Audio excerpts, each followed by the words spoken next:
They shot her dog thinking she was just another grieving woman. They had no idea they'd just made the gravest mistake of their lives.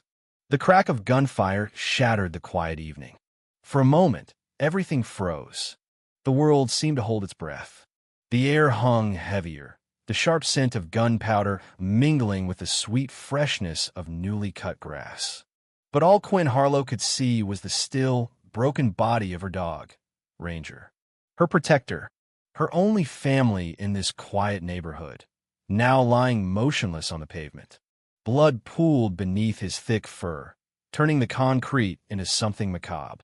The officers still stood there, weapons drawn, fingers tight on their triggers, bodies stiff like they were expecting something worse to come.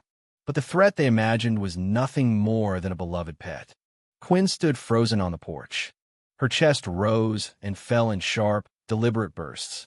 Hands that had once steadied sniper rifles and defused IEDs in war zones were now trembling. Not from fear, but something infinitely more dangerous, rage. Ranger had been with her since she left the military. He wasn't just a dog. He was a soldier in his own right. Trained, disciplined, loyal. He didn't lunge. He didn't growl. He hadn't so much as barked. And now he was gone. When Quinn spoke, her voice was low, controlled, deadly. Why? The officers remained still, glancing at one another, unsure. One of them, broad-shouldered with a rigid jaw and badge glinting in the fading light, stepped forward. His name tag read D. Mercer. "Ma'am," he said, his tone mechanical, "we had a report of an aggressive dog." Quinn's eyes flickered. "He was on my property." Her voice sliced through the evening like a razor. Sharp, precise. He wasn't loose. He wasn't a threat. Another officer, a younger man, barely older than a kid, shifted uncomfortably. His hand twitched. We didn't know." Quinn's laugh was empty. "Cold. You didn't know," she echoed. "You had time to assess. You had time to see the leash. You had time to think before you pulled the trigger." Mercer's jaw tightened. He exhaled slowly, like he was trying to stay calm. "Ma'am, I understand you're upset, but this was a misunderstanding. A mistake." There it was. That word. Mistake. The thing they thought could smooth over the wreckage they left behind. As if it would lessen the blow. As if it could explain the pool of blood at Quinn's feet. "Mistake," she repeated. The syllables felt foreign on her tongue. Her gaze dropped to Ranger. His chest had only just stopped rising. His body was still warm. Somewhere down the street, porch lights clicked on. Neighbors poked their heads out, cautious and curious. Phones were already raised. Recording. Mercer cleared his throat. "We can file a report." "File a report?" Quinn's voice dropped low. "Dangerous. You think I give a damn about a report?" The officers exchanged nervous glances. They felt it now. The shift. Something was wrong, but they couldn't name it. They were still under the illusion that their badges made them untouchable. Quinn took one step forward. Deliberate. Controlled. Mercer flinched.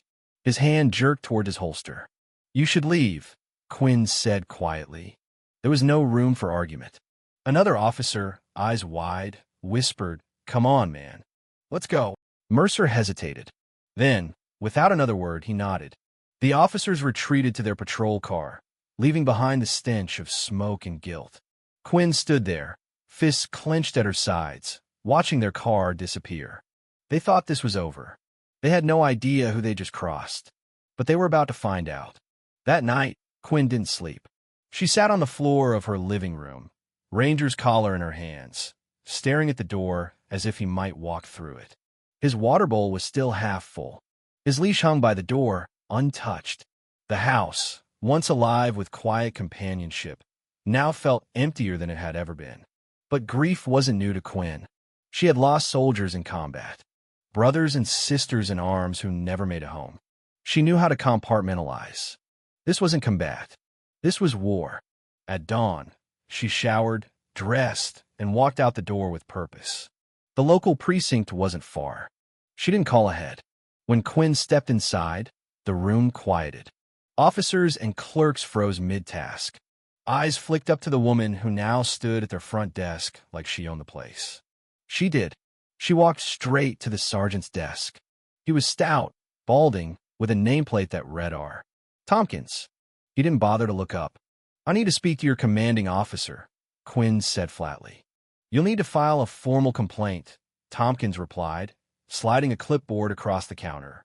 Quinn didn't move. That wasn't a request. Tompkins finally looked up. His eyes narrowed. He hesitated. Something about her stillness, her precision, made him sit straighter. He reached for the form again. I'm not here to fill out paperwork, Quinn said. I'm here for answers. A door opened behind the desk. A voice cut through the tension. Is there a problem here? A man stepped forward. Mid-50s, gray at the temples. Still carried himself like a man who'd seen combat. His uniform was sharp. The name stitched above his badge, Captain Jonathan Reese. You tell me, Quinn replied. Reese studied her. His gaze was different, calculating. Come with me. He led her to a glass-walled office. Gestured to the chair. Quinn remained standing. You want an apology? Reese asked. Quinn tilted her head. I want accountability. I reviewed the report, he said. The officers responded to a call. They made a judgment call. It wasn't personal. Quinn almost laughed. You mean the way they looked at me afterward? Like I was the problem? That wasn't personal. Reese didn't flinch. These things happen. Quinn's jaw tightened. I'm not going away. I want the body cam footage. I want a full investigation. Reese sighed. Internal Affairs will review it. If there's misconduct, that's not good enough. He tapped his pen on the desk. MS. Harlow. Captain, she interrupted coldly. I served 20 years. 4 tours. I know what real fear looks like. Your officers weren't afraid. They were reckless. His expression darkened. You can't just walk in here making accusations. Then do something about it. For a brief moment, he faltered. Then he straightened. File your complaint. Quinn exhaled sharply through her nose. He wasn't going to budge. Not yet. As she turned to leave, she paused. Handle this, Captain, before it gets out of your control. And then she walked out. But she wasn't done. Not even close. The surveillance started the next evening. An unmarked black SUV parked 2 houses down. Quinn recognized the man behind the wheel. He was pretending to scroll his phone. She tested him, taking out the trash, standing longer than necessary on her porch. His gaze flicked toward her the moment she moved. Sloppy. The next day, she found a letter in her mailbox. No return address. No stump. Inside, 2 words printed in bold. Drop it. No threats. No demands. Just a warning. Quinn folded the note carefully. Put in her pocket. She drove straight to Jared Whitmore's law office. It's about the police, Whitmore said, not asking. She handed him the letter. They're moving fast, he muttered. Then we move faster. You know what you're up against? I'm not asking, she replied. He exhaled. All right. Step 1, body cam footage. They'll stall, she said. And if they do, he replied, we take this public. By midday, the first article dropped. Written by Danny Ortega, a journalist who thrived on exposing corruption. Local woman demands justice after officers shoot her dog without cause. It went viral. Quinn posted Ranger's photo. My name is Quinn Harlow. My dog was shot in front of me by officers who never checked to see if he was a threat. The comments flooded in. Some defended the officers, but most demanded answers. Then came the second step, pressure. She returned to the station, backed by a crowd of supporters. Whitmore stood by her side. Reese met them at the door. You've made quite the spectacle, he said. Then give me what I asked for, Quinn replied. Give me 48 hours. You've had enough time. You're making enemies, he warned. She smiled coldly. I already have. 48 hours passed. Nothing. That night, Quinn didn't wait. She moved like a shadow. 2 blocks from the precinct, she met Officer Jamie Torres, a rookie who'd reached out anonymously. They're hiding the footage, he whispered. Inside, he handed her a key card.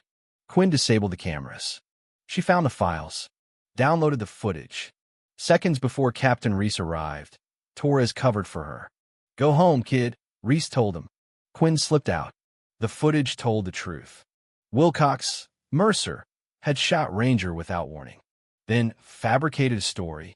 Danny Ortega released the footage at dawn. The backlash was instant. By nightfall, Mercer was in cuffs.